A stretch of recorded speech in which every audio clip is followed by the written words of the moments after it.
The reality is that science cannot be necessarily considered to be rational, reasonable, wise, intelligent all the time because it is something which is entirely built and based upon experience, observation, and regular day to day basically happenings and events that obviously comes in the understanding of highly intelligent, reasonable men and women in one or another who have understood those things, inculcated and gathered those and made them scientific or declared those to be the science. But that does not mean that those things that have been interpreted, understood, observed are necessarily scientific in themselves, that they have reason, intelligence, wisdom. That cannot be said with certainty.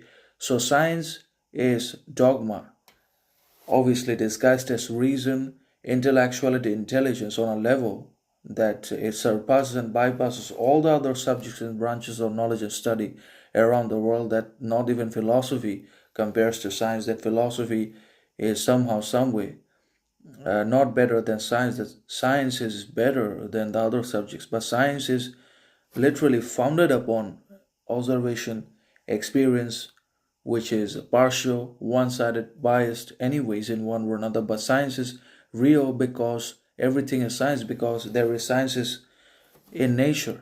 Nature is scientific.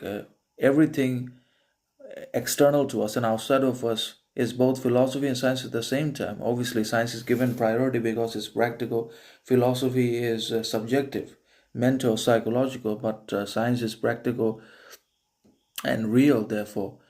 But science was always there. But people were not always observant, critical, rational enough to understand everything as being scientific. And nature is the epitome of science. Science is always present or it prevails inside of nature in one or another.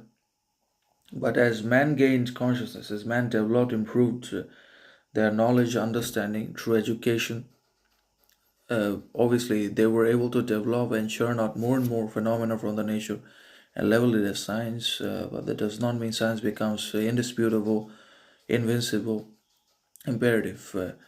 Obviously, science is still observation, experience.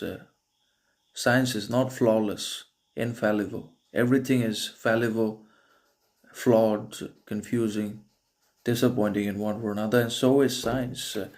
Has its own problems, which is often discounted or ignored by the highly professional, knowledgeable community around the world. But that does not mean science is flawless, impenetrable, or basically inalienable or indisputable. Science has its own problems.